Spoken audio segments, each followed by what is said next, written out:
So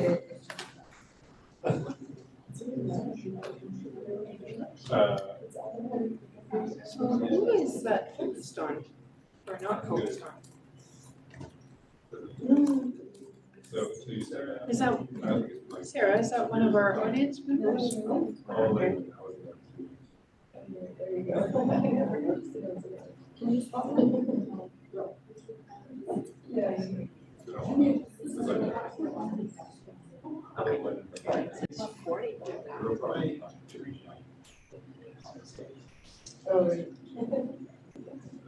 Hello, everyone. Welcome to our first hybrid panel from the Equity, Diversity, Inclusion, and Indigeneity Office at the Faculty of Applied Science.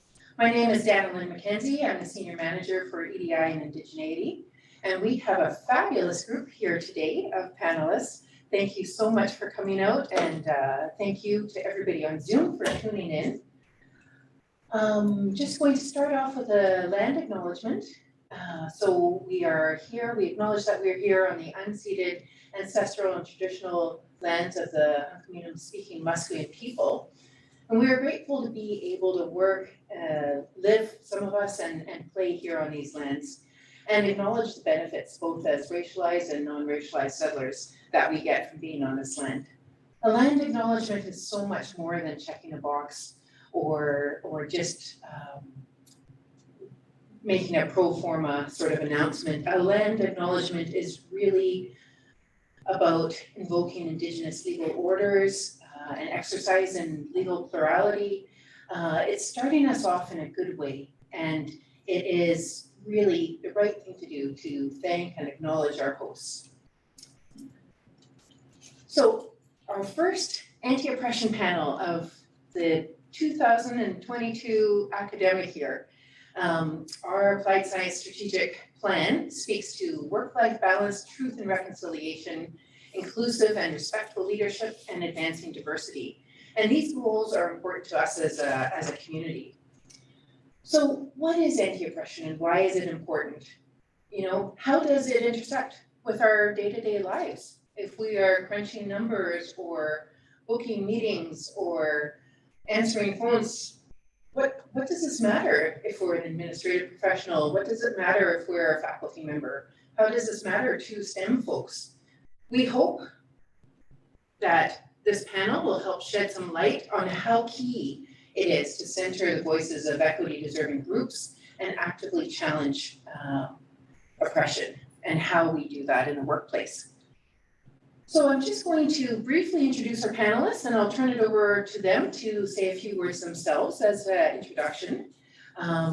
Here on the far end of our little panel row, we have Andrew Jameson. Andrew is the Senior Manager for UBC Gearing Up, Engineering Outreach, and Gearing Up's mission is to provide all BC youth with a pathway to STEM education in a fun, safe environment.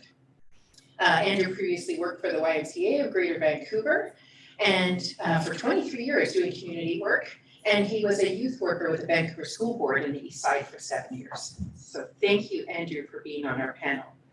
Next, we have Nora Angelis, Leonora Angelis. We call her Nora for short because we like her. Nora is cross-appointed in the School of Community and Regional Planning at Applied Science, and also with Arts for the Institute for Gender, Race, Sexuality, and Social Justice, where she's currently the director. Her continuing research as a faculty member and interests are in community and international development studies, as well as social policy, participatory planning and governance, participatory action research, and the politics of international feminist networks, women's movements, agrarian studies, particularly in the Southeast Asian region. Next, we have Donna Seto. Donna is the Manager of Research and Strategic Initiatives in the Department of Civil Engineering at UBC. She's taught courses as a sessional instructor in the Department of Political Science. She has a PhD in Politics and International Relations from the Australian National University, and her research interests include marginalized communities, humanitarian law, and the complexity of international intersectional violence during armed conflict, sort of international.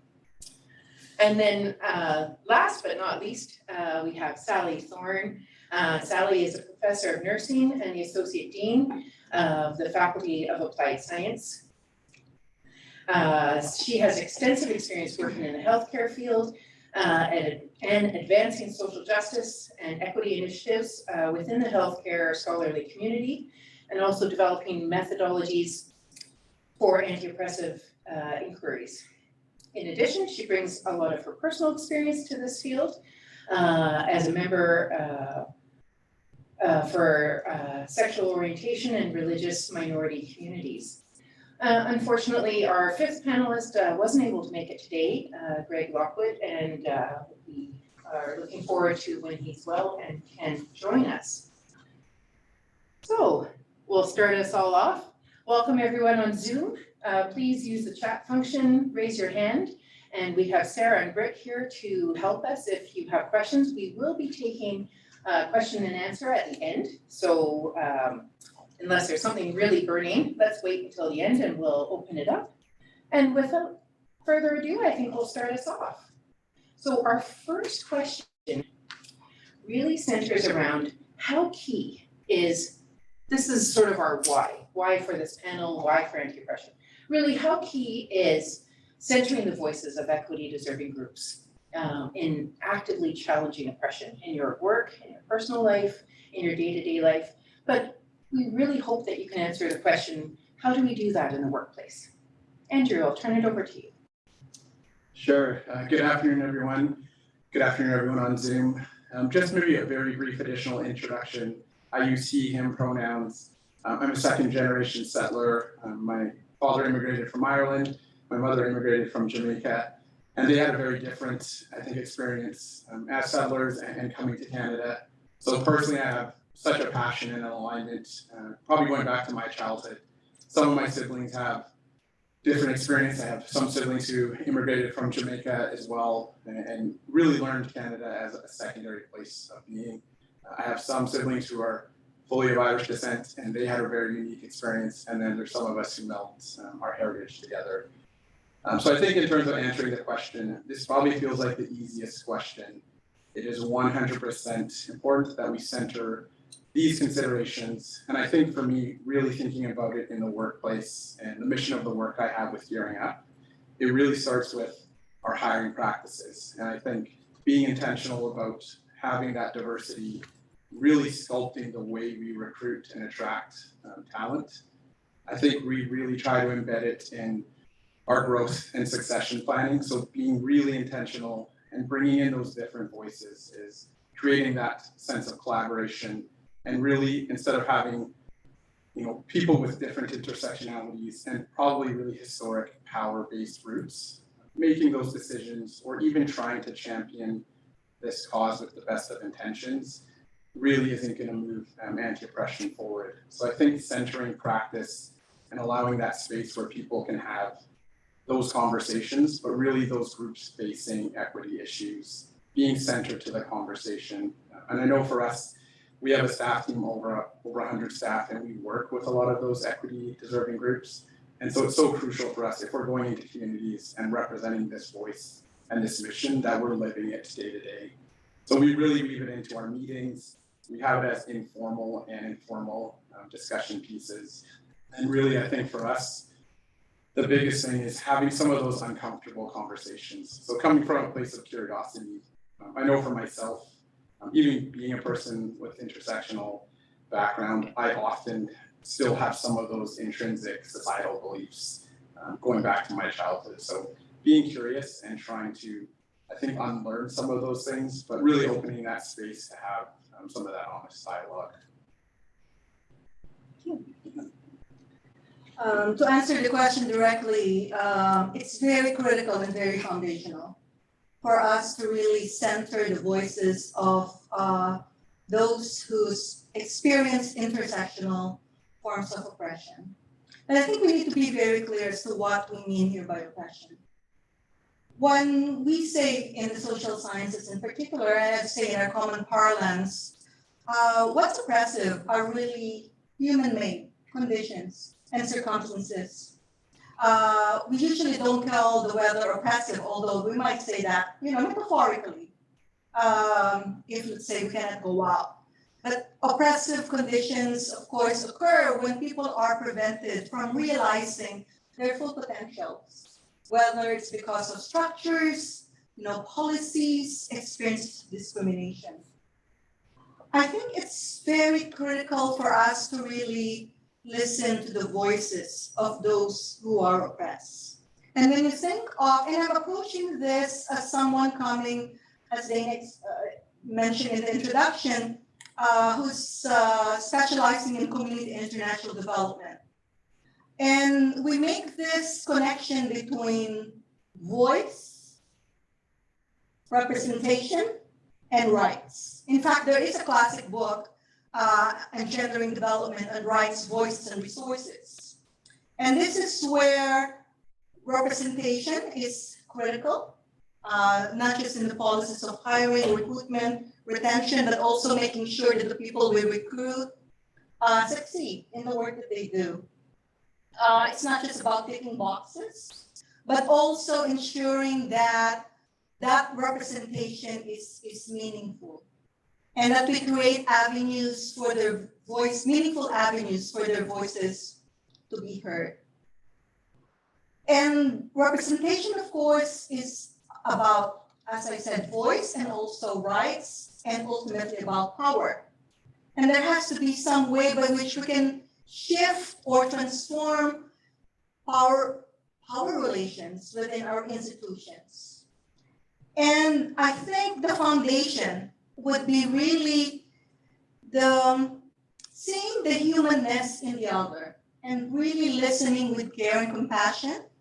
Because I think some of the oppressive conditions, structures that we have created over the years could erode slowly when we have happy places, happy workplaces, workplaces where people don't fear for their safety, for their own health and well-being. And once those are in place, we create an enabling environment in the workplace for the representation, for the voices of those equity denied and equity seeking and equity deserving groups to be heard. Thank you. Great, thanks. Hi. So to answer your question, I think it's necessarily important. I think there's been a lot of research on like how important it is to have diverse groups and how it does enhance collaboration and innovation in a research environment, but also how you work together. But we have to also recognize that these are really difficult conversations to have, and really difficult, culture changing, workplace changing initiatives that we have to go through. So I think one of the ways to, I guess, to answer your question, Daniela, how does it apply to the workplace is to really have those difficult questions, but also making sure that the space that you have is safe. And what does safe actually mean? And obviously, when we're talking about equity, what safe means is actually very different from person to person, and also different in one context to another. So, for example, I might feel safe talking to another woman, for example, but I might not feel safe talking to a man. So, kind of taking those considerations and creating that safe place. I think that's the first thing we need to do, to make sure and evaluate how our workplace is actually a safe place, and who's included and who is not included, and how is that inclusion actually considered. And also recognizing that I think what we're trying to do is to kind of understand the playing field, and to understand that the playing field is not level for everyone, it's not equal for everyone, because everyone comes from a different place, and they have different experiences. And even if they do come from the same place, for example, you might come from the same university and study the same program, but the personal experiences that people experience, for example, like microaggressions in their classrooms or with their supervisor or in their workplace, that can really hinder the ability of someone to succeed. And we have to ask the questions of where do these microaggressions and where do these biases actually occur, and how do we reproduce, and how do those get reinforced So I guess a couple suggestions on how I see it happening in the workplace, and I guess I come from a different background. It's interesting that I work in STEM now, but previous to this, I managed the MBA program at the Startup School of Business, and we've dealt with a huge array of different examples of how do we include equity within business, in the business framework, but also how do we create equitable leaders. And in a program like the MBA, we have about 60% men and 40% women in the past, and it's quite diverse. And it's interesting, you see this in equity once they graduate from the MBA. Like, I mean, the pay is quite different, and it's often reproduced, kind of that, you know, women get paid 83 cents to a dollar that men get paid, so it's quite similar to that. So how do we do that? Having these conversations, but also kind of recognizing that we come from a different place, and recognizing like I think Andrew talked about hiring, I think Nora also talked about hiring, and what I'm seeing a lot is, you know, there's a lot of effort in making sure we have a diverse hire, but yet what kind of onboarding and what kind of culture are we actually offering this person once they show up, and how do we make sure that they succeed?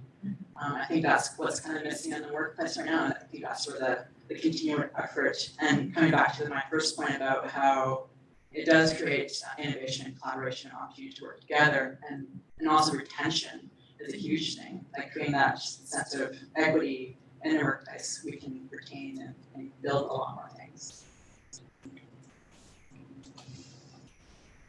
Oh, I agree 100% with everything my articulate colleagues have said. And the piece that I like to add is just honoring how incredibly complex this work is, and how incredibly complex each of us individually are in relation to our own relationship to it. That everybody in this room today, Zoom or here in this room, has made a statement by stepping up and sitting in a room in which this conversation is happening. And those who listen to a recording are also making that kind of statement. And every one of us comes out of our own unique and individual backgrounds. I'm sort of case in point example, which is probably why Danilyn invited me. I'm a tenured professor in a world-class research intensive university, and I look like me. I walk through the world with incredible privilege, and I'm incredibly aware of that.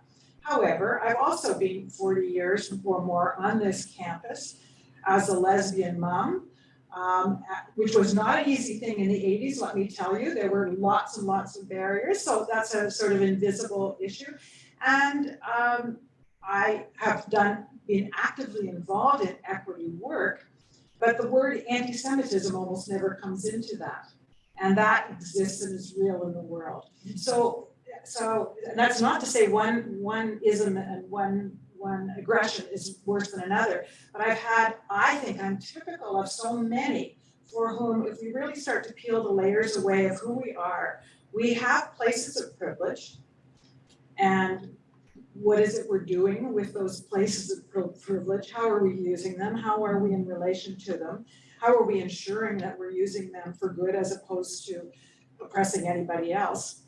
And every one of us has some place in which we can open up our mind to understand how it feels to be treated as less than, how it feels to be frightened when other people aren't frightened, how it feels to not be sure that a right that is available to other people would be available to us. And I do think that human capacity to step back and imagine and be really curious about what another life might be like is part of that engagement in the work.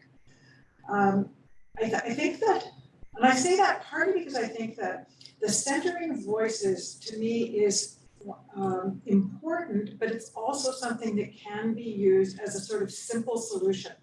We'll listen to a human being, and therefore we've done good work. Not all voices that should be heard will speak. There are so many silent voices, and those are voices perhaps that don't yet know how to speak. We've all known people who have said, no, I don't feel like I'm worse treated because I'm a whatever. But then with some time and reflection and consciousness raising, then yes, I do understand that. I do begin to understand that. In the 70s, any of you who are of my vintage will remember that in the feminist movement, we used a slogan, all men are rapists, which was hugely offensive to so many men. But anybody who has ever been a woman and has walked down a dark street at night will know the feeling that whoever that man is that is on the street could potentially be harmful to me. And it was used as a slogan to try and open up that consciousness of how we all fit. And so I think that instead of being offended, the allies would say, would take the time to understand what that slogan meant, would take the time to say, okay, what is it I should be doing when I'm walking on the street in a dark alley and there's a woman walking in the street? What are the roles that I could play? How can I use my creative imagination to be a force for good? So I've often drawn on that one. It's an old-fashioned one. We're not in the 70s feminist movement anymore, but the idea of how it is that we can creatively think about being an ally and how we can bring that to the workforce so that any of us, whoever we are, can be a part of trying to keep this conversation going forward and not leave it to certain voices that we choose to center for the moment, but to own it as a collective responsibility. Can I add to that? Because when I said earlier the need for care and compassion, it's really connected to what you're saying, Sally, around really cultivating empathy. What would it be like in someone else's shoes to understand where they're coming from? Because you're right, not all voices will be heard. And there's a classic essay by Beatrice Spivak on can the subaltern speak? Right? And of course, not all subalterns, people who are in marginalized positions of less privilege. And being able to see yourself in the other, I think, is critical. And how do we make sure that we create safe spaces? They're always situational for those conversations to happen. I remember a tool that I used to that I use in my class, basic, GRSJ course. You've probably seen it. You can Google it on the knapsack or backpack of white privilege, right? And these are things that we normally don't think about. But once you use the tool to imagine yourself how it would be like to be a person of color, then you develop empathy. Then you become allies in anti-oppression work.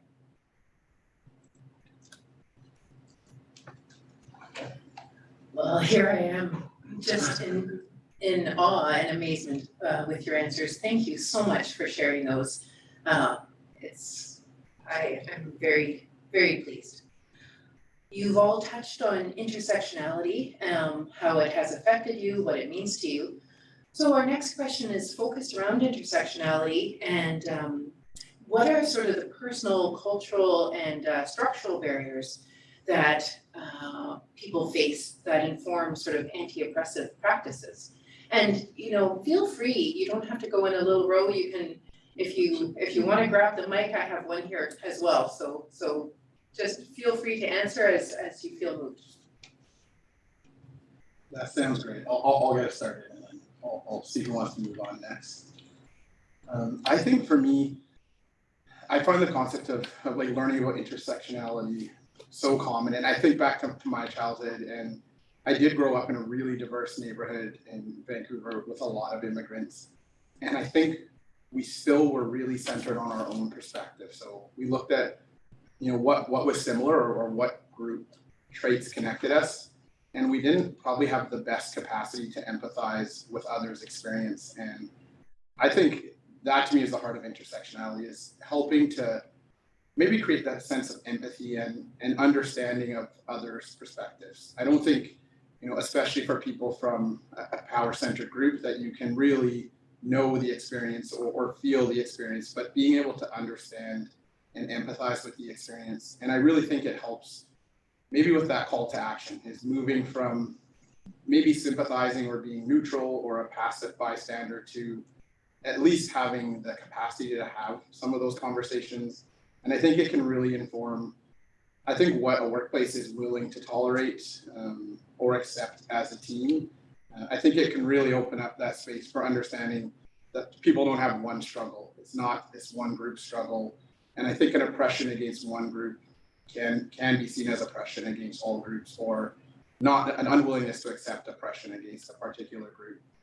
And I really find that, I don't want to go too far down the rabbit hole, but I found sometimes in workplaces where there's conversation around this, but without that real belief, I think, or I think that it really comes from the top, is a desire to engage teams and I think individually is having some of those conversations as you pass someone in the hallway, or if you're in a meeting, or if we're in a meeting, being able to say something that we've observed, even if it's not in the moment. For me, it's intersectionality creates that capacity, and I know it's been touched on by other panelists, is the ability to see things from another's perspective. And I think to really shift what's acceptable, what's been historically acceptable in the workplace, definitely structurally as it comes to access to health services. I think societal acceptance and our terminology and the way we think about groups in particular. And I really think that is thinking about being able to understand that there's multiple challenges to each of us, everyone, whether it's socioeconomic, race, gender, and that I think we often hone in on maybe those 3 or 4 most familiar places. And I really think it's a great tool for understanding that we're all extremely unique and diverse, and that we can bring that, it's a platform maybe to bring that conversation to the workplace. I'll pass it to her.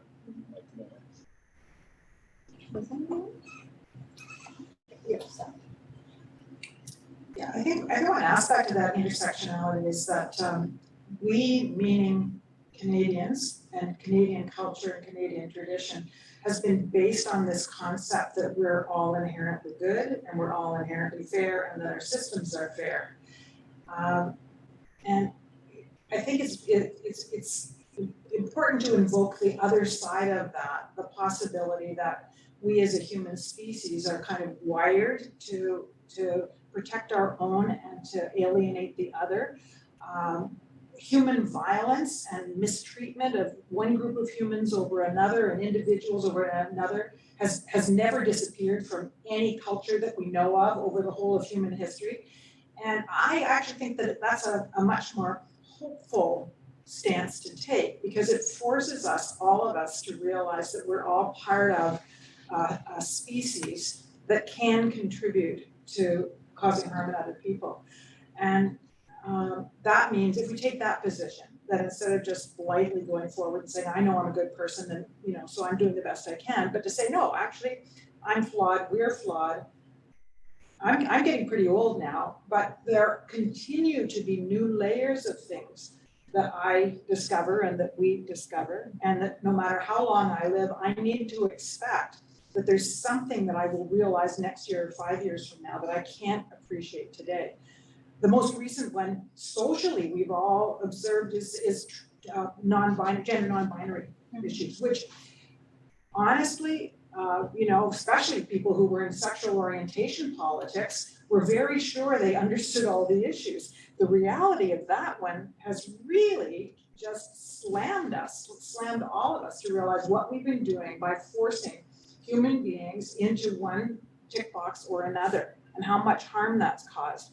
And for all of us, we've all lived in a time in which that was not really on our consciousness, and now it is, which is, I think, such a hopeful thing, because it tells us we can keep on stripping away the layers of that intersectionality. We can still keep learning new things. So it's not a singular position or a singular form of oppression, but multiple layers of forms of oppression that affect people differently over time, and that we all can take some collective responsibility for.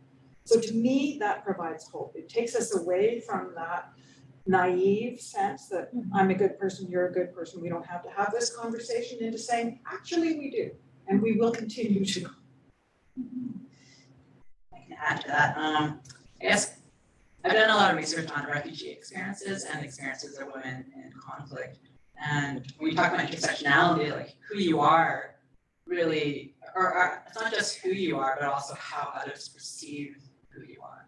And in terms of like, you know, displacement and conflict and as a strategy of conflict, it's often kind of used as one too. And we've kind of seen it throughout history and in different countries and in different situations as well. So it's interesting that you're mentioning like how that kind of reproduces like that oppression and that idea. And it's interesting now to kind of, I guess I'm coming back to the workplace setting. I think it's really interesting. I think we have to be careful as what kind of questions we also ask too. Like, as I identify myself as a woman and also a woman of color, my heritage is a Chinese background, and but constantly I get asked questions like, "What kind of Asian are you?" Right? And so people are curious, but it's just kind of like, "What do you mean? What kind of Asian am I?" Right? And so and you can kind of see the curiosity in people, and I think we've also opened up a space where we can have these conversations, and it kind of puts you in a bit of an awkward spot, like how do you answer that, right? Like, so, and I think in terms of intersectionality, like what kind of questions are we actually asking, and where are we getting that information? Right? I think it's important to understand that, or it's super important to understand like the history and kind of do our own research rather than asking the person who is of that equity background or that identity, like, can you tell me about your background, or whereas you can do your own research, it's not to post out there and kind of doing that, and having those conversations and actually being interested, genuinely interested, it's really important, because potentially in some of my research on war rape survivors, like asking those questions in the Truth and Reconciliation tribunals, you can potentially re-traumatize that victim, right? And often, a woman comes up to just stand and they're talking about their experiences in war, and there's a huge amount of courage that actually, put them in that position to actually speak about what happened. But at the same time, the court wants to kind of peg them as victims, when in reality, they want to identify themselves as survivors. And so how does kind of certain boxes, or that society puts you and kind of re-traumatizes you again? So I think it comes down to like also what kind of questions that you ask, and I guess doing your own research and actually having those conversations, and being interested in other people. I'd like to add to that, because sometimes it's not just the questions that we ask that matter, and sometimes not all curiosity-driven questions can be welcome, as you say, when people are probably, curious what kind of Asian are you, but it could also be, right, in a way, questioning what's behind that question, right? Because there are certain assumptions as to what Asian, and I'll tell you that perhaps besides the question, sometimes the very terminologies that we're using, and I will mention that even the word intersectionality in some circles would generate intersexual what, right? Because intersectionality can be a very academic term for people who don't quite understand it. It's actually quite simple.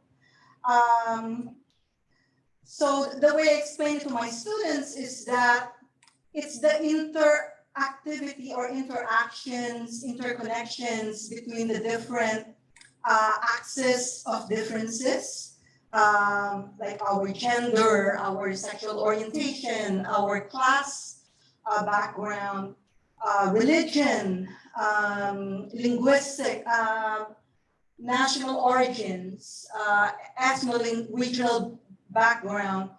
All those things interact to form our social identities, who we are,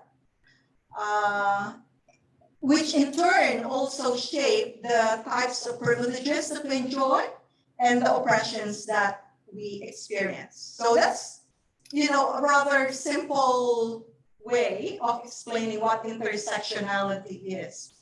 I remember I was at the play. There was an artist talk after the play, Bad Parent. I'm not sure if you have seen this, The Clutch, written by the same playwright, writer behind Kim's Convenience. It was a very good play. And then during the artist talk, so there are two main characters. One is from the Philippines, another one is from China, of Chinese ancestry and Filipino ancestry. And then So they were all talking about BIPOC, BIPOC, BIPOC, and someone from the audience said, what do you mean by BIPOC? And then my husband beside me, and believe me, he's my husband, he said, does that mean born in the Philippines or China? BIPOC. And so, right? And there to this man. And today I have not talked about BIPOC at all at home, right? And he's an engineer. So what I'm saying is that perhaps even the very language that we use can be an obstacle to having that meaningful dialogue. And I think I'm trying to also figure out why do we struggle with, because there's a lot of knowledge about intersectionality since the 1980s, and maybe even before that. And why do we struggle still in our institutions to really make that inform the work that we do? This is part of my research agenda. What makes us struggle to turn good knowledge into action? And so I'm trying to figure it out, and I'll use planning as an example. And generally those of us in STEM, or who dabble in STEM as I call myself, really like to reduce causation, right? We tend to what is the cause? What's the major cause? And sometimes reductionism is a problem. Determinism is another problem when we try to say what is it that really over-determines everything. And then the other one, I think, is this divide that we make between scholarship and activism.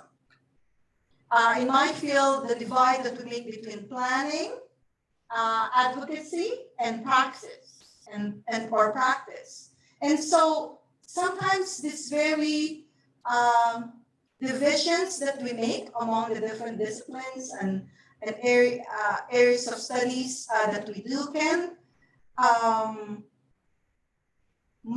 not just marginalize, but perhaps replicate our lack of intersectional thinking and analysis. Because ultimately, when we think about anti-oppression work, it is really about the importance of institutions, analyzing institutions, and analyzing power within those institutions. And when you think about that at the very real level, I'll give you an example conversation this morning I had with an international doctoral student. We like to make sure that our students really succeed.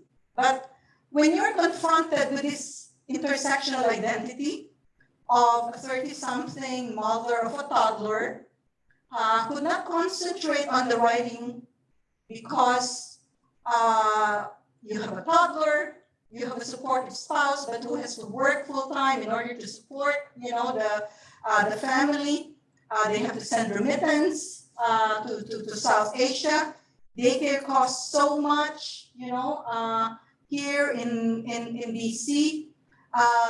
Plus the fact that with the weather and our graduate students are lonely.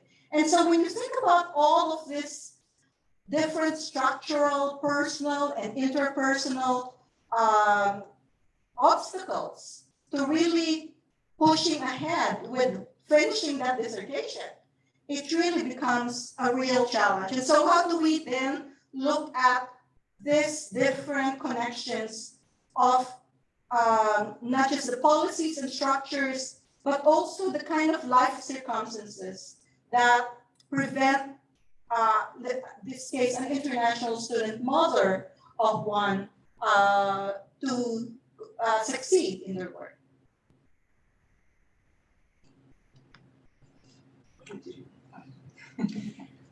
One of the thoughts I have that I wanted to add, and I'm not sure whether it's a logical follow from what Nora has said or not, but I think that we in the university and certainly in STEM sit in this weird tension between sort of the group politics and the individual experience. And this is shaped up in intersectionality.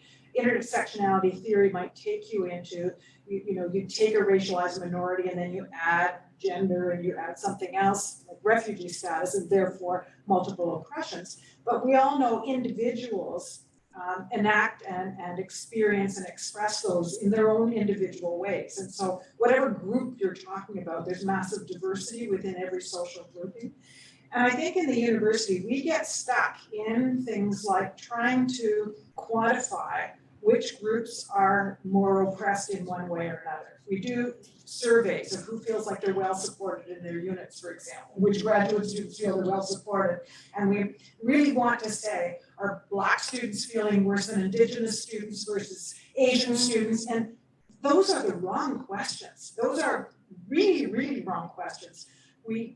It's important that we accept the likelihood that certain groups, by virtue of what we all know about our social structures and the way they operate, the systemic barriers and the human attitudes and the problematic ideas that so many of us have learned from our schooling system and our televisions and our social world. So the likelihood is that certain groups will. But the issue is not to say who's worse treated quantitatively, but to recognize that these differences exist and that they will be expressed differently in different groups of people. An individual does not need to feel necessarily that they represent an oppressed group to have an opinion on this. And in healthcare, we've been really wrestling with this because nurses, they're very good people. And every nurse in the universe that I've ever taught or worked with believes themselves to be incredibly caring across diversities.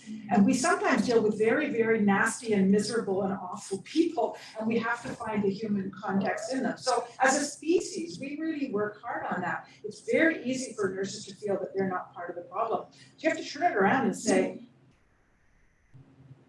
you need to accept that an Indigenous person in this country, anybody who's visibly Indigenous, will feel more anxious walking into an emergency department with regard to fair treatment. Okay, so it doesn't matter who I am and how I am. That fact I need to understand. But it's not a matter of let's quantify how much worse that person feels or whether this group or this group feels differently. It's our relationship to that. So take it back to like getting rid of the quantitative research and the causation questions that come up, because that's not really going to help us move forward. But qualitatively, to start to hear stories and start to hear how these barriers and injustices and inequities play out in individual lives, how an individual story exemplifies one person's experience of it, and it may not be the worst or the most dramatic experience, but that listening to individual stories where we have the opportunity is really great. And how do we do that is so tricky, as Donna says. Do we put the microphone in front of Donna and say, "You're Asian, tell me about it"? That kind of centering voice is not the answer, but to find ways of opening up spaces for difficult conversations so that the individual stories can come through. The funny stories and the painful stories and all of the stories that make up who we are. And I just feel like if we can ensure that we become the kind of institution in which that's normalized and welcomed, then we find ourselves individually on a path toward being part of the solution instead of part of the problem.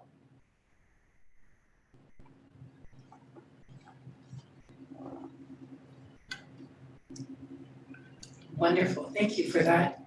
Our third question is about action. So how do you take action or put thought into disrupting oppressive behaviors? And if you could even speak to some of the challenges that you might face when you're confronting sort of anti-oppressive systems. I love this question. I think for me, maybe I'll start with the challenge side of things. I think one thing that I've experienced, and I've probably really worked with most of my life, like 3 or 4 nonprofits with really community focus, and I think really organizational values centered on moving anti-oppression forward. I would say in the last 25 years, I've still experienced how slow that pace of movement can be sometimes. And I think one of the challenges I face is sometimes a lack of individual belief even if the organization values this, how it's brought forth across multiple teams with all the distraction. And I think sometimes teams are well intentioned but are distracted by like day-to-day functionality and what I guess would be considered like primary mission and mandates. But I think some of the struggles I've seen, and it's been difficult, I have felt privileged.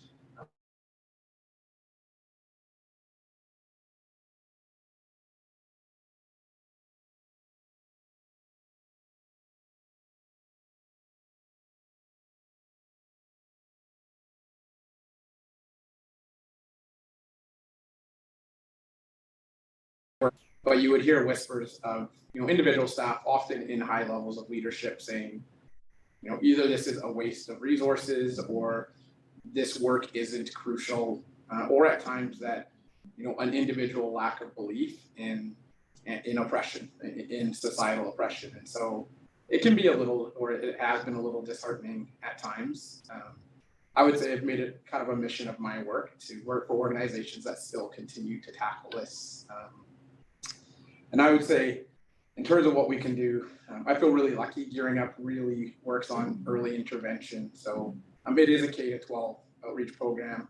It is centered on, I think, looking at equity, deserving groups, and looking at how we can remove barriers. So I think really centering conflict resolution, I think conversation around intersectionality and training. So we have about 150 staff a year doing near-peer mentorship programming. And so I think really investing in that diversity at our leadership level. And I think I know one of the panelists mentioned ticking the box, and I think not ticking the box, but really focusing on culture and workplace experience and how those can inform, I think, the way we're outward facing. Sorry. And so I think that's really one way. I would say that is having the conversation, sometimes when you're curious, sometimes when you're facing someone who doesn't really, I think, agree with your perspective or may not want to challenge their own perspectives. The work is that important. And I really think, looking at it first individually, and I think really looking at it as a unit. And I chose UBC, for sure with a purpose. Yeah, I'm okay. I think for sure some of my lived experiences are coming up as a memory, but I think just continuing to push through and really centering the focus of the unit and the organization and really changing, I think, how we lead. And it's really easy to speak about this in a faraway place or, what we can do at a student level or a faculty level. But really, I think looking at how we appoint people at the highest level and how we bring this conversation into our everyday practice with every interaction we have. Yeah, I do think. Thank you. I also love this question, and we had also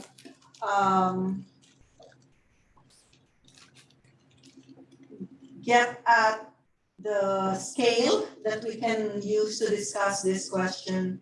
When we say take action, what's the level of the action and response? Because I think it would also get us to answer the challenges and then how can we address those challenges to action. So I think the level of the personal is really critical, and I think that's a real challenge. I see over the years, including myself, peers, friends who react to oppression, to racism, to experiences of racialization at a very gut level, human level, and become angry. And that's in itself can be an obstacle, but understandable, to coming to terms with experience. A wonderful writer, it was Charlotte Bronte or someone else, who said misery breeds hate. And anger, of course, becomes the basis of misery. And so at that personal level, when our response remains at that level of anger, become miserable, and then we begin to hate. And hate, of course, breeds the very same problems that created that emotional response in the first place. Then there's the interpersonal level. It could, of course, be in the form of gossip. Workplace gossip is very common. But then how do we reach that? Sally hinted at this earlier when you said that Canadians and our Canadian society kind of think itself of, oh yeah, we're not like the United States. And sometimes communities who experience oppression see that as a very obstacle, a challenge. When we cannot even converse about it because our mental model, right, is that we're doing great, better than the United States, right, or better than Europe. And so that in itself, I think, becomes a challenge, an obstacle. So how do we begin that conversation when many people are still in denial? And then, of course, the community and interpersonal level. When institutions, I think, do not listen to communities and what communities are telling them, then we do have a problem. In terms of action, let me say at the onset that there are really no simple answers to this very complex, challenging, anti-oppressed, oppression systems. And it's because sometimes we don't have that systems analysis, a good systems analysis, to understand what is really at the bottom of that iceberg. When we simply deal with the tip of the iceberg, those symptoms and manifestations of the problem, that in itself can be a challenge. And so when I think about the action, and I listed this down, I think part of the question was disrupting oppressive behavior, right?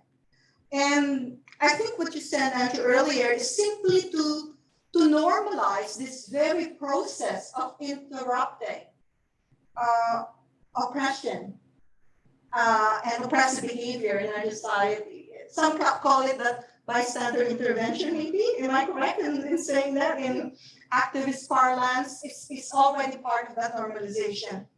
Coming up with, and I think UBC as a whole is already doing this, policies and guidelines. I think ACSI is really one of the leaders as far as the faculty in doing this kind of work. But at the classroom level, I think even coming up with simple community agreements and how we relate to each other. And again, I listed it now so that I don't forget. As a mom, I also know that I need to distinguish between my intentions and the impact. And of course, you can imagine this not just in parent-child relations, but in the workplace as well, that sometimes we might not intend to harm, but we have to acknowledge that the impact of our action might be different from what our intentions are. And I think that's really, really significant. Sally alluded to this earlier already, kind of thinking about perceptions that are often dominated by binaries, that there are no fixed good and bad people or fixed positionality of victim and perpetrator, and that they do not really exist.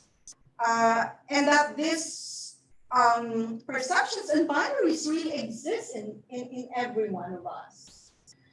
And it's very situational. In other words, even recognizing that even those of us who are considered leaders in this can also mess up, I think that's an important action already. And avoiding defensiveness. I think this is a tendency for most of us who are trained in academia. I think part of it is also a very human reaction that we tend, I cannot be that. You know? And sometimes we think of ourselves differently. Again, going back to that metaphor of the iceberg and what's the mental model of ourselves, that where that defensiveness might come from. Of us perhaps getting used to this discomfort of being held accountable for what we promise personally, interpersonally, and institutionally that we should do. And I know that is very hard. And finally, I think it's a belief. You remember again the iceberg and that systems change, that we need to focus on behavioral patterns. And for me, even in belief systems, the belief that perhaps we can see and take advantage of our personal, interpersonal, and institutional capacity to change. And to have that belief, I think, is very important to changing our behaviors and mental models of working in this university. Thank you. Great, thanks for that, Nora. Working in STEM, I don't really get the opportunity to have these conversations, like being a social scientist, so just listening to this is awesome. But I guess kind of segueing into STEM and actually talking about civil engineering and talking about some of the challenges and the actions that we're working on. So as an outsider, I'm not an engineer, I don't know how to build anything, I wouldn't trust me building anything. So our department is kind of your traditional department. Academic department is quite so large, I guess, and it's one of the oldest departments in the university. So so civil engineering in many ways, comparing it to like my home department, political science, but actually quite similar. So we have a lot of challenges. So up until recently, we had about 4 female faculty members, and about 35 or 40 faculty members. And then the staff is mostly made up of female and colored. And then we have a group of technicians, and they have their own culture. So those, obviously, I'm not going to name all the challenges that we have, but can present a lot of different challenges. And also, civil engineering, compared to my field of political science, it's old school. It's an old boys club. And so a lot of the decisions, I think, kind of are similar across the board for me. And in my role, I'm a staff member, but I'm also a woman of color, and so it's you're kind of navigating the different areas, and whose toes do you step on and who's do you jump. So a couple of areas of action that I can talk about, that I can share. So in the last year and a half or 2 years, we've been working on developing a strategic plan. And so equity, diversity, and inclusion is truly embedded within that strat plan, and how we're considering a department for the future. And it's because like civil engineering, like many fields, and especially I imagine like nursing, it's very connected to people, and very connected to community. And so you're not just working with like little things that don't really have feelings, but you're working with people. So it's how do we make sure that we have these relationships and talk about these things? So and as part of the retreats, we have these sessions every 6 months, and it's mostly focused on engaging the faculty and giving them the space to actually have these conversations. And so we keep having the same conversation over and over again, but we keep using different formats to make sure that the way we do it is equitable. For example, sometimes we might have, I guess being remote has given us the opportunity to actually use Jamboard, which is quite anonymous, and you can kind of say whatever you want on Jamboard to an extent. But we've also used kind of captive audience surveys to kind of like, and in those surveys, like we're collecting people, we're asking the questions in a certain way that doesn't, we put a lot of thought into like ask questions that doesn't harm people, but we also give the option to opt out of those questions as well. And and we always communicate to them what we're gonna do with this data that we're collecting. And we also throw in like cool little activities like the marshmallow challenge, and we have an upcoming retreat in December, and the 3 faculty members here, and anyone listening, we're doing something really fun that's kind of engaging that involves Lego. So, and part of that is like building that community, allowing us to kind of break down those barriers and actually be creative, and create that safe place to have those conversations. And so through these retreats, we're kind of slowly planning on where we're going. But we're also kind of giving people the time and space and different ways to allow them to communicate. Like obviously people could communicate different ways, so we're trying to give them that. I think we're almost there, getting there. And another way, and so another action item that we're doing, my other side of my job is actually in research development. So I get an opportunity to read, give feedback on grant proposals, and so work closely with a lot of the rules and guidelines with NSERC. And I think one of the benefits of that is that it is kind of the carrot behind the stick kind of thing. So there is a thing, if you're not going to have equity programming in your research, or you're not going to put in your design, that people are being penalized, people are not getting their grants. And so it's kind of a neat way to like, well, if you're not going to do that, if you're not actually recognizing that, then you might not get your grant. And so being in the system is kind of embarrassing not to be able to get your grant, because you won't be able to hire grad students and do your research. And so in some ways, that is one action item. And I think having been in this job for a few years now, I've seen kind of NSERC kind of move that bar from like literally during the first year just counting how many diverse people you have in your team to like now it's like, what are you actually doing? How are you actually applying that knowledge? And so I think in the future, I imagine it'll move further. One thing we didn't used to have in this university, we actually do now, and I see a lot of the back end of it, so I actually believe in it, is the respectful environment statement. And it really does lay down that clear sense that there are situations in which people are made to feel badly in ways that are not on and need to be dealt with. And most people do not intentionally offend, but there are jerks among us, and they do need to be called out. And I think the respectful environment policy has helped us have a path to do that and to know how to handle it. Obviously, discipline of faculty or staff or students goes on behind the curtain and nobody necessarily knows, but as somebody who has a close relationship to it, I just want to assure people that I do see it working. So that's one side.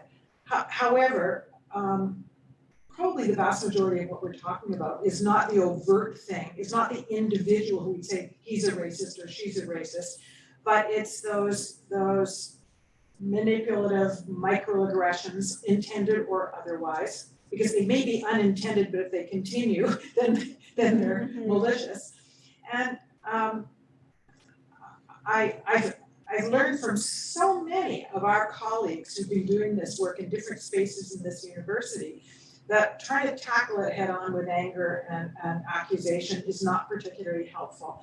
But if we can normalize it as a possibility for all of us to inadvertently have engaged in something that we didn't intend to be hurtful, then I think we open up the space for those conversations in a much more healthy way, rather than you're okay, you're not, but to say we collectively can learn things. And much of what many of us do, especially professors, is write. So the writing is a very powerful tool that we can use. I've had the privilege of being a journal editor in a journal that's dealing with the ideas that happen to affect my discipline. So I've been really aware of that as a platform. I know there are many in this university who do use their writing as a platform. The most recent one, watching graduations here and realizing that some people's names get butchered and we don't do a heck of a lot about it. And so I wrote an editorial to my discipline saying that nursing's curious inattention to name mispronunciation, realizing we're in a pharmacy building. We teach every nursing student how to pronounce 18-syllable pharmaceutical terms accurately. We would see that as a basic competency, but we don't actually put a lot of effort into something that is absolutely core to a human identity. we kind of blame that person for having a multi-syllable last name that we can't immediately pronounce. We do all of these things, and it's not, I'm giving that example, not to say that that was the right thing to do, but it's a way of engaging us collectively and saying, I think we need to pay more attention to this thing.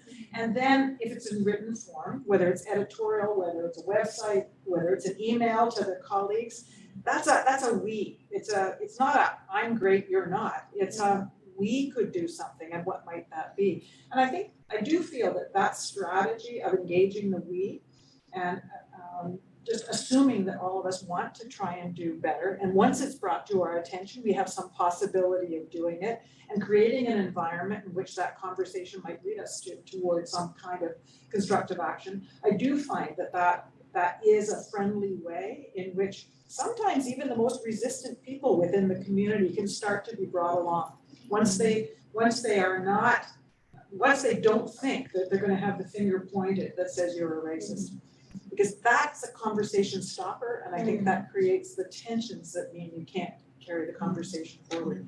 So I really think that as academics, and as many of us in this university, we can use our written word and we can generalize some of these issues rather than to us collectively, to a collective we, rather than pointing at certain individuals.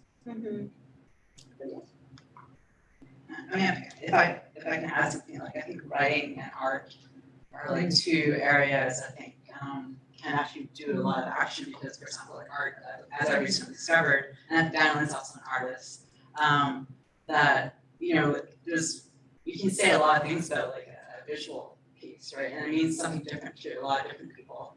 And I guess on my other side, I've been doing these illustrations of Chinatown, and it was kind of totally unintentional. It was just something I did when I was like bored during the pandemic. But as a result, it's actually really connected with this really marginalized community. And so, and as a result, people are actually reaching out to me and telling me their stories about how much, what they remember about the buildings and going to these stores. And a lot of these things don't exist anymore because of what's happening in Chinatown. It's been like systemic neglect, and they're marginalized socioeconomically. And it's interesting kind of bringing that piece of, visual history and kind of inviting these conversations and actually having a safe place, for people to remember, to actually people to reflect. And in some ways it's also kind of creating this kind of record of, who's, the people who were once silenced are actually having a platform to actually talk about their experiences and their memories and stuff. So I think I like what you said about like writing, and I think art and music. I'm not very musical, but I can imagine music kind of really touches upon that too. Just being creative, I think, is really important. I mean, this sounds so self-serving because I am cross-appointed to the Faculty of Arts, but I really believe in the power of arts, artistic expression and cultural expressions, to be able to get us into this dialogue mode instead of a debate mode whenever we tend to kind of personalize someone's doing, because it really helps us see the big picture, where people are coming from. I've used the iceberg metaphor frequently here, and sometimes thinking about the mental models, and maybe this is a bad example. We tend to see the manifestations, the tip of the iceberg, as people behaving badly, right? The microaggression, the malicious kind of always thinking of, oh yeah, my intent is good, but I didn't know that was the impact type of argument. But what's really the mental model behind that?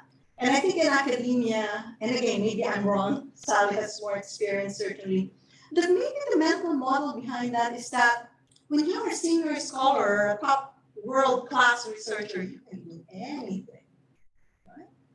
And so maybe this is part of that mental model that people really just let it pass. Right? And so I think over the years, I've seen this in many different universities I've been to, but that, or they're close to retirement now, right? So it's okay.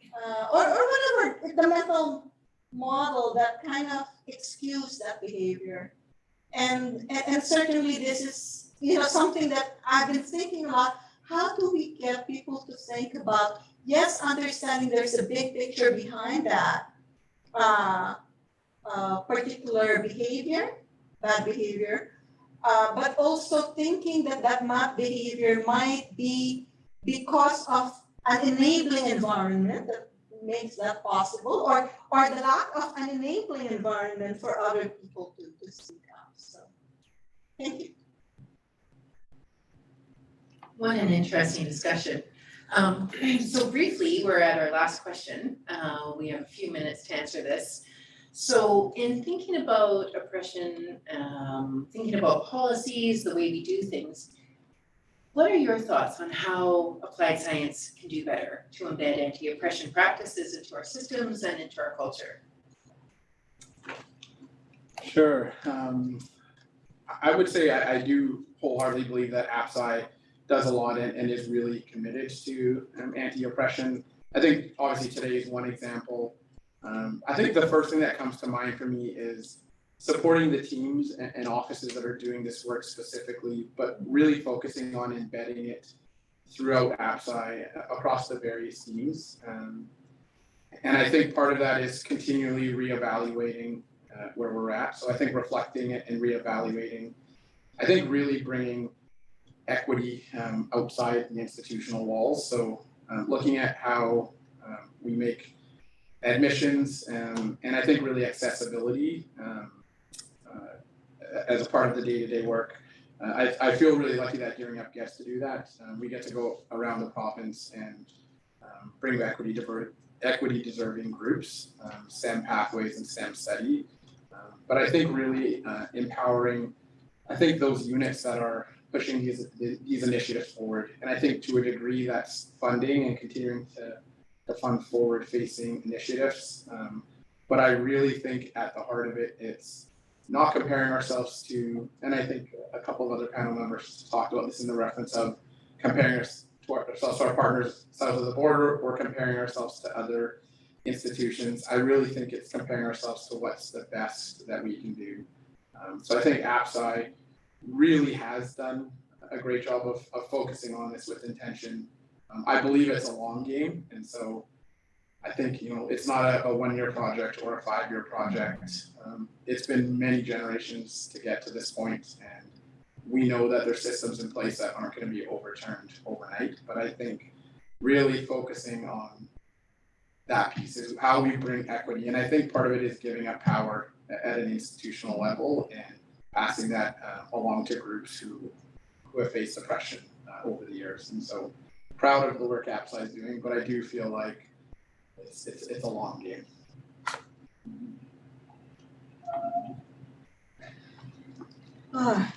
This is,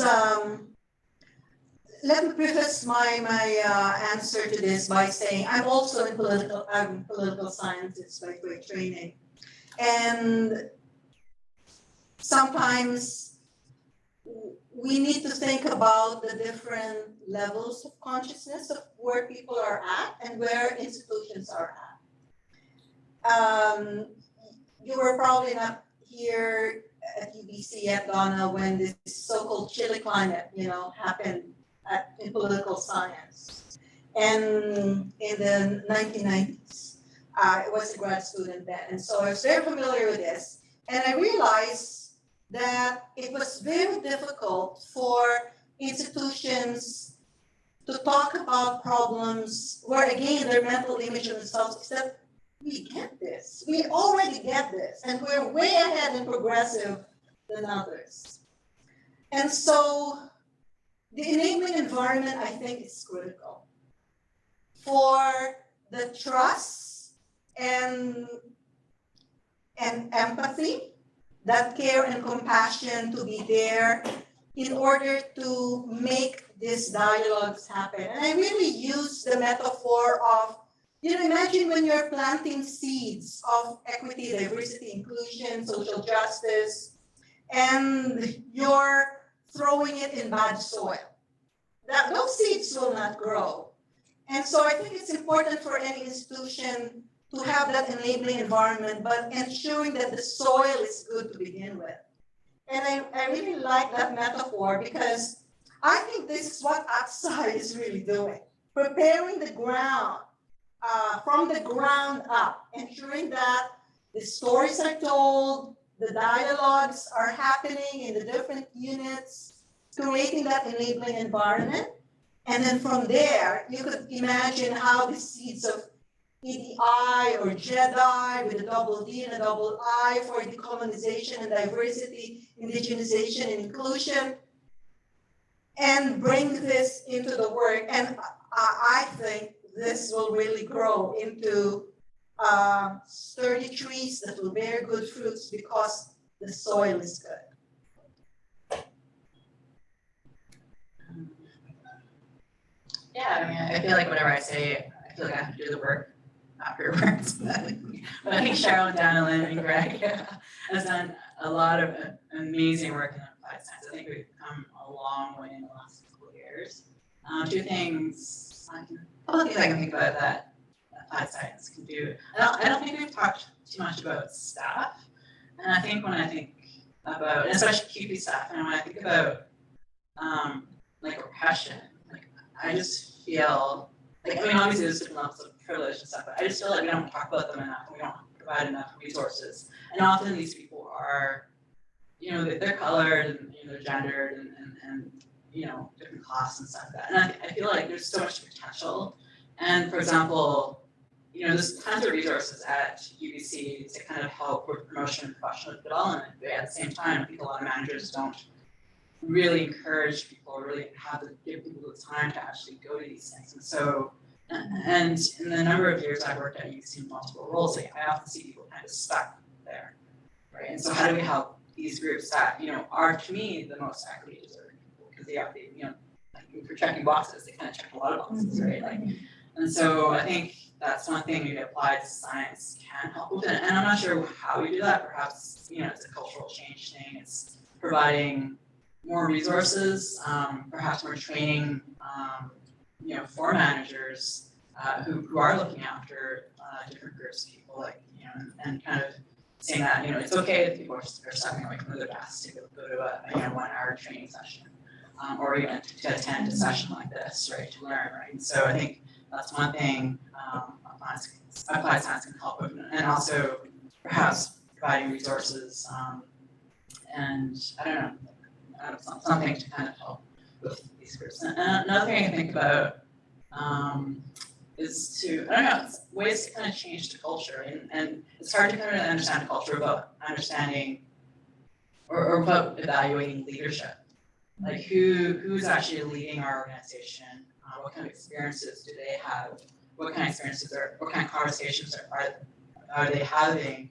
And, you know, how do we change that culture from kind of evaluating, you know, leadership, and actually trying to understand that, or trying to make it transparent. So it's kind of, I kind of see it as kind of both ends of the spectrum, like, you know, I'm just providing the resources for the most equity deserving groups at the university, but also kind of evaluating who our leaders are, how do they help us change our culture, so that, you know, it is a safe place, it is a place where people can grow and feel included.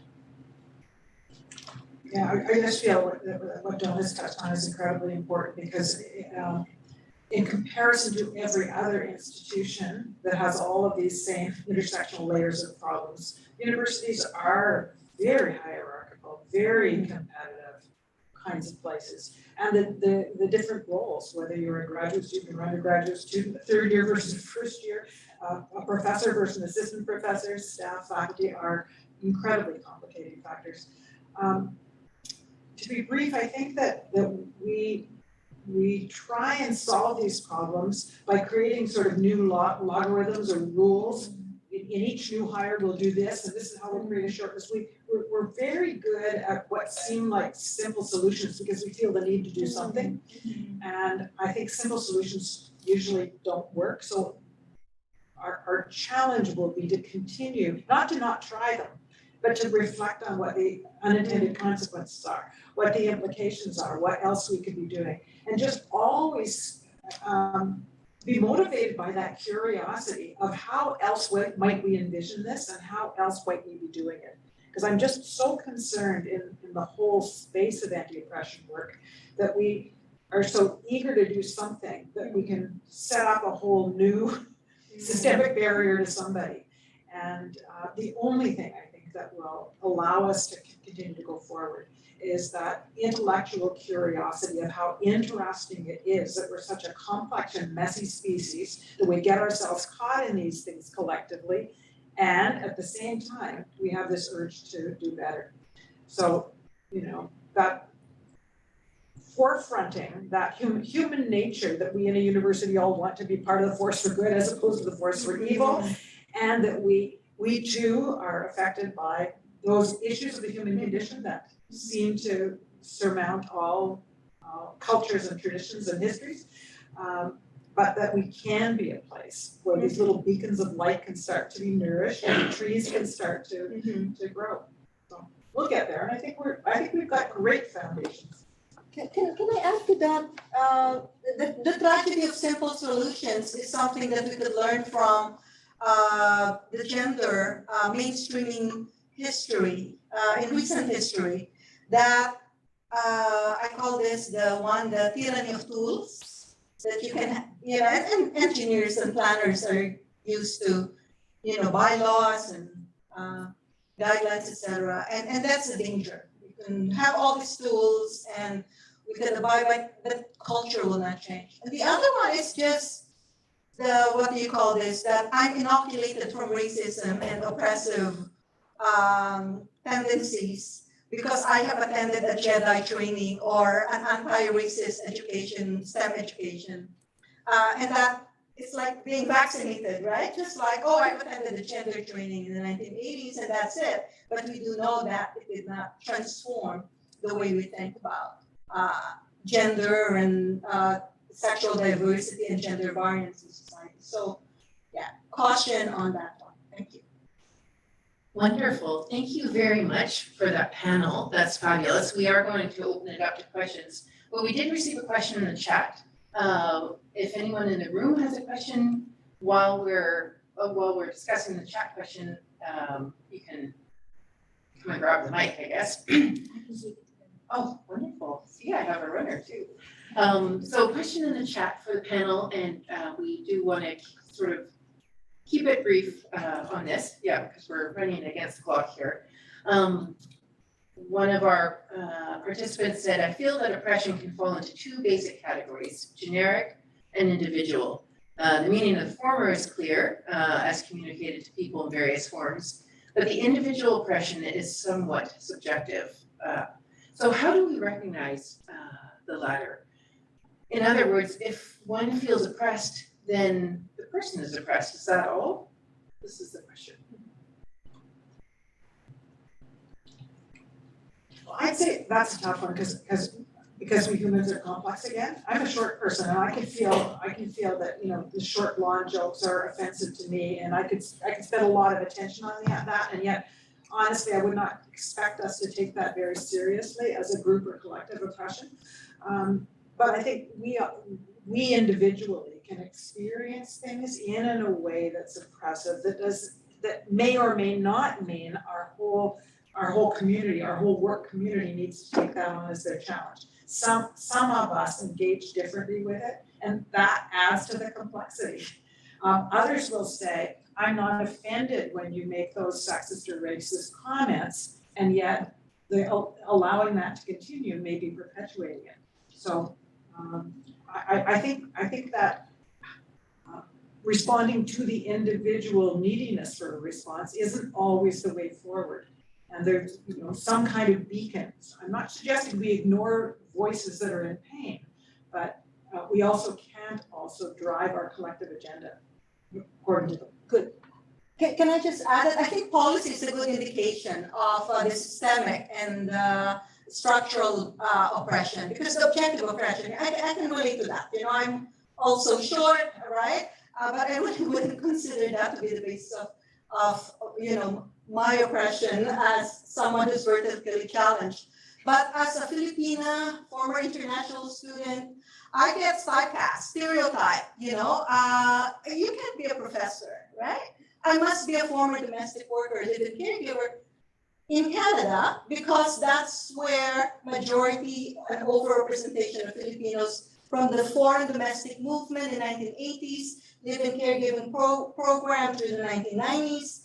And when you see that how those policies had led to the stereotyping and led to the underrepresentation in positions of privilege and overrepresentation in domestic life work, then that's systemic oppression, because people who might have the talent, the educational background tend to be streamed in certain forms of occupation. Then we can put a name to it. Thank you. Any questions from the room?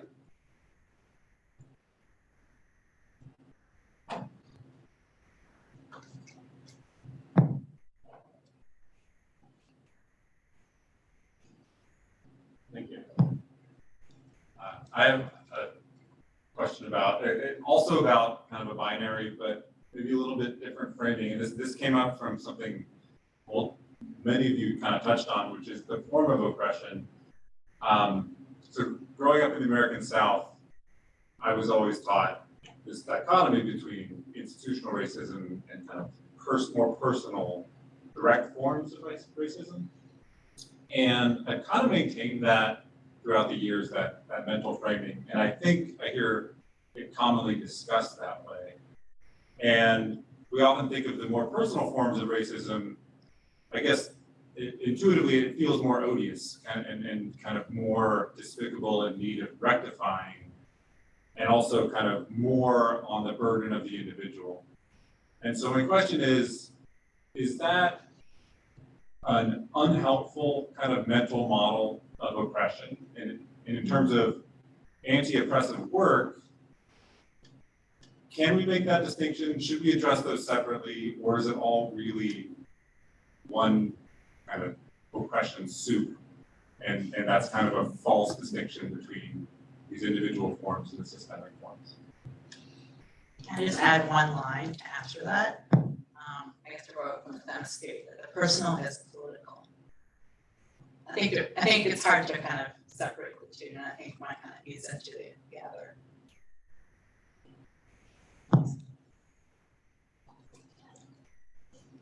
I would say by no means am I gonna probably claim to be an expert in this sense, but I would also agree that I think it's hard to distinguish between the two. I think individually, sometimes it's more subtle and it's really hard for people to have that perspective. I think just trying to work on, I think acknowledgement is probably a first case basis for this. And I think one thing that came up, probably meshing question 1 and 2 for me, is probably that sense of, it's very difficult, I think, to shift perceptions if people aren't willing to take it on. And so I think in terms of that, like the group speak sense and the individual sense, I just really see it as being willing to have that conversation, and that it can be really tough depending on the side of the fence you're on. If someone isn't perceiving that there's any sense of maybe responsibility or truth to what the person on the other side of the fence is saying. But I always see it as an individual's experience is their own, and at least being able to acknowledge that maybe a first stepping stone to being able to move the conversation around, like changing our thinking or our learning. And I think I try to apply that individually, and I think in a group or structured setting as well. Mm-hmm. Can I add to that? It's a good question. I've often been, asked this question, Alex, and I think the way I want to use again the iceberg metaphor. I think the personal, interpersonal racism is really at the tip of the iceberg. And then the institutional racism, it really is at the bottom of that iceberg. When we look at systems change, they are really part and parcel of that one iceberg. And I think much of what that iceberg at the tip that we're seeing in terms of manifestations, and let's put a name to it, Islamophobia, or let's say anti-Blackness. And when we think about why are these two so pervasive in our society, what are the underlying history and structural and institutional policies and practices that enable anti-Blackness and Islamophobia to thrive. And then how they manifest at that personal and interpersonal level. So I would say they're very connected, but part of that same huge iceberg. Thanks. I think also this is Tyler's question, and I think the challenge for many of us is sort of assuming we have no responsibility with the structural barriers, those institutionalized racisms. And I'm not really convinced that we can do the personal work without having some ongoing awareness and reflection of it and trying to figure out where are the points of pushing back. I don't think Canada could have done anything to deal with its massively complex structural injustice to Indigenous populations without having come to a collective awareness of who benefits from that. And for people to start to take it on personally, to say, I may not feel like I've done injustices to people, but I too have been unaware of. And so that sort of mental move as just one step is engaging with the institutional, which I do feel is an important part of the problem. So it's a great question because it's either or both, but I would say our moral responsibility is not to say, well, that's just the structure, I can't do anything about that, I know I'm fine. Thank you to everyone on the panel. That was absolutely fabulous. I'm sure we all really, really enjoyed that. I wanted to mention a couple of things. Fantastic news, our amazing Dean's Office staff have put in a beautiful little reading nook with all sorts of EDI and I-type materials that you can borrow, you can sign out. So if you're looking for a book, you're going on a conference, you just want to get away for a weekend and embrace some of these questions, these challenges, and have some quiet times of reading, you can sign out a book. And this also goes to the point too that Indigenous, Black, people of color, it's not really, people of different faiths, etc. It's not really their responsibility to educate everyone else. We all have a responsibility to learn on these things ourselves. So I also want to draw your attention to our website and to our EDII newsletter, where we're going to be tackling a lot of these things today. And with that, I just wanted to draw your attention as well to some upcoming events. On November 18th from 3:30 to 4:30, we are going to have LGBTQ plus. Close enough. Sorry, I finally petered out in my words. Gathering, and then again at the end of the month, we are going to have an opportunity to think and reflect about gendered violence and think about the 14 Not Forgotten, that we're supporting the students in that ceremony. So some upcoming events, great questions. Thank you so much to our amazing panelists, mixture of faculty and staff. We're absolutely delighted that you could be here. Thank you so much. And thank you to everybody on Zoom and for the people that actually came. And we have some treats upstairs if you haven't availed yourself of those. And have a lovely rest of your day.